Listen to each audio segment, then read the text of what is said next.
அல்லாஹ் இங்க சொல்றான், நான் நாடி இருந்தால் எல்லாரையும் நேர்வழியில் ஒன்று திரட்டியிருப்பேன், படைக்கும் போதே செஞ்சிருப்பேன். எனக்கு இது வந்து இவனை வலுக்கட்டாயமா நீங்க நினைக்கிற மாதிரி அவன் கேட்கறதெல்லாம் அற்புதம்லாம் கொடுத்து அவனை கன்வின்ஸ் பண்ணி பண்றதா இருந்தா எனக்கு அவ்வளோ அக்கறை இருந்தா நானே பண்ணியிருப்பேன். அதுக்கு எதுக்கு எக்ஸ்ட்ரா ஒரு நபியை போட்டு மல்லு கட்டி ஒரு வேதத்தை அனுப்பி டெய்லி வந்து அவனை டியூன் பண்றது? காலையில் எந்திரிக்கும் போதே அவனை மூமினா டியூன் பண்ணி விட்டான்னா வேலை முடியுது. அந்த சாவி என்கிட்ட இருக்கத்தானே செய்யுது. அதை நான் இன்னும் அந்த பயன்படுத்தாம தானே வச்சிருக்கிறேன். படைக்கும் போதே அவங்கள ஒரே குணம் கொண்டவர்களா அல்லாஹ் படைக்கல. அல்லாஹ் வந்து சுதந்திரம் கொடுத்துருக்கான், ஃப்ரீடம் கொடுத்துருக்கான். சிந்திச்சு பாரு. என்ன சத்தியத்தை உணர்ந்து கொள்ளும் அந்த தன்மையை அல்லாஹ் ஒவ்வொரு மனுஷனுடைய உடம்புக்குள்ளேயும் ஃபீட் பண்ணியிருக்கான். ஒரு ஃபோன் வாங்குறீங்க, என்னதான் ஆப் அதில் இன்ஸ்டால் பண்ணினாலும் டிஃபால்ட் ஆப் அதில் இருக்குல்ல, அலாரம் இருக்குல்ல, கூகுள் ப்ளே ஸ்டோர் அதில் இருக்குல்ல.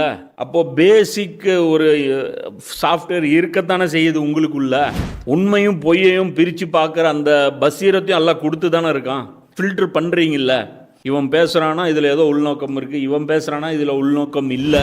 அம்மா பேசுது, அம்மா வந்து சாப்பிட்றது கூப்பிடு, தம் கண்ணாடியே வாடா இட்லி சாப்பிட கூப்பிடணும், இதில் ஏதோ உள்குத்து வேலை இருக்குமோ, சோத்துல விஷம் வச்சுருப்பாளோ, என்னை கொல்றதுக்கு முடிவு பண்ணியிருப்பாளோ, இப்பெல்லாம் யோசிப்போமா? யோசிக்க மாட்டோம். இதே நம்மளுடைய எதிரி வந்து திடீர்னு கூப்பிட்றான்னு வச்சிங்க அப்படின்னா அங்கே இருக்கும், நான் கூப்பிட்றான், நமக்கு பிரித்து பார்க்க தெரியுதா இல்லையா? அப்போ இந்த கெப்பாசிட்டி எல்லாம் வந்து அல்லாஹ் தானே கொடுத்தான், யூஸ் பண்ணு.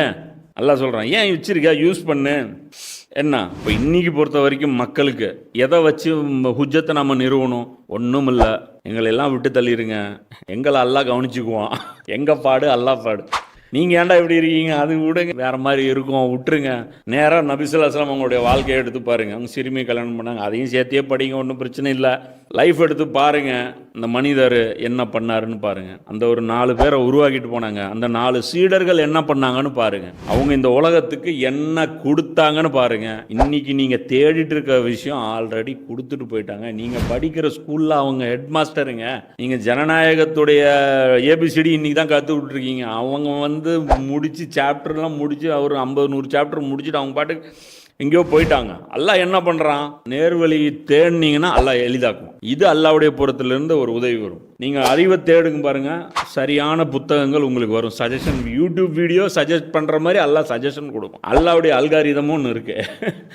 என்ன அந்த அல்காரிதமில் போனீங்கன்னா சரியான ஆட்களை வந்து உண்மையாளர்களை அல்லாஹ் காமிச்சு கொடுப்பான். நீங்கள் அல்லாஹ்வுடைய அல்காரிதமுக்கு அகைன்ஸ்டாக வேலை செஞ்சீங்கன்னா உங்களுக்கு வந்து ஃபேக் வீடியோஸ் தான். அப்புறம் எல்லாமே ப்ராபகண்டா வீடியோஸாக கொண்டாந்து உங்கள் முன்னாடி அல்லாஹ் காமிச்சிட்டே இருப்பான்.